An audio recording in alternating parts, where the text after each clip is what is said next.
onwards we go now. A chance to look at stage number 6 from Maddaloni to Avezzano. One of the longest stages here at 222 kilometres. And this is going to be a race of undulating countryside, quite pretty countryside now as we start to begin our journey a little bit north. Well, a bit more difficult as well as they start to head into the middle of the peninsula, because these roads will be heavy. There's 1 or 2 climbs on the course, but once you start to get away from the coast, Italy is a very difficult cycling country.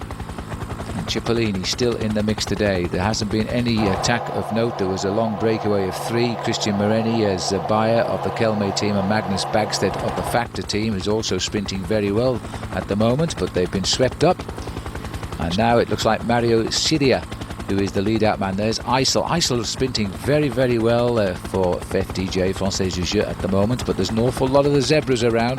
There are. You can see Mario Cipollini's up there, and I think in the back of his mind right now, Phil, he must be starting to get a bit worried about his form, because he's been beaten to the line quite sensibly a couple of times by Alessandro Petacchi. And Petacchi this time is taking up the wheel of Cipollini. There's Cipollini. Big bike rider he is, but once he gets a crack at the line, he really knows how to open up the gas. Right in front of him is the final lead-out man for him, Giovanni Lombardi. They seem to put all their problems behind. Cipollini complaining a couple of days ago that Giovanni didn't wait for him when Cipollini was only 20 seconds off the back end of the main field. There's the pink jersey, though. There's no problems about him. The pink jersey, once you've got the lead in your winning stages, you don't need any more confidence than that. Just trying to tag on to the back wheel of the pink jersey is the other good sprinter on Kelme, Isaac Galvez Lopez. He's been sprinting very well, just on the second rank, if you like, of the sprinters at the moment. And winging round the corner there, Graham Brown. He's overdue for a win, I think. Well, Brownie's been pretty close all the time. The amazing thing about Brownie is he can come from a long way back. Look at this, Domino Vacanze. They've got 4 riders still left at the front, and the 4th rider is Mario Cipollini. Moving up onto his wheel was the pink jersey of Alessandro Petacchi. A couple of points back there was Graham Brown. Brownie will be looking to try and get himself up there. He's actually lost a bit. There's Brown in 5th. Last kilometre now. Ongarato, Benati, the first 2 riders under the banner, and it looks as though Cipollini has got it organised now. They've got so far away here, there'll be a split time on the line as well, and Petacchi is out to increase his overall lead. He's hooked up to the back wheel of the world champion, but at last it looks as though Cipollini has organised right the Dominia Vacanze team, because he's got them all going at the front. Yeah, there's some big names missing though. There was a Seiko rider just sat up there. He's looking for Gilberto Simoni. He's going to lose himself a bit of time here this afternoon. There's Jan Svorada as well, the rider in there for Lampre. Well, the speed has split the race here, and I don't think there was a crash down the back, but it looks to me as though this group has got itself clear. Oh my God, Zelli's on the back there. I can't believe that. This man may be moving up high in the overall classification with a move like this, because soon we'll get into the big hills, and that's a good move for him over the rest of the challenge. But this is Lombardi on the front, Cipollini in an ideal position. And that's Isaac Galvez on the left, who's taking on Petacchi. Cipollini sat up. Cipollini has sat up. Petacchi is going to get win number 3. Easy as you like. Well, I can't believe that. I don't quite know why Cipollini sat up, unless he felt he was beaten just before the line. But you see, the main field here gets a separate time, 3 or 4 seconds. You know, I actually think his teammates might have asphyxiated him. They pushed him so hard. They did a perfect lead out. They gave it full on for the last 3 kilometres, and it may well be that Cipollini, when he came to the moment, he got out of the saddle to start the sprint.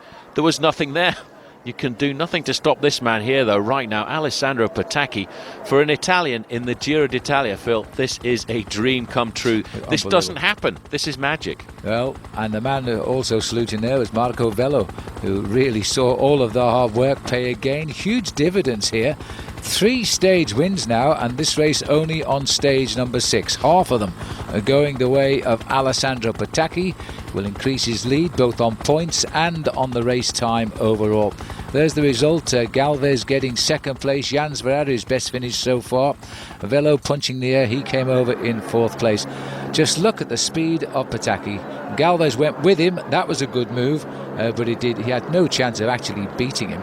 Perfect lead out here, though. Look at this, Giovanni Lombardi on the front there, and as soon as Cipollini looks across, he can probably feel Alessandro Petacchi's acceleration.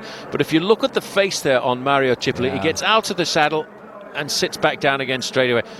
I don't think he had it this afternoon, and I wonder if he's actually going to equal that record of Alfredo Binda right now. It seemed obvious at the start of the Giro that he was going to walk away with the record if he showed the dominance of last season, but maybe the curse of the rainbow jersey is going to stop him from doing that. Well, you've got to see there that he could not lift himself any quicker. Petacchi, very, very quick indeed.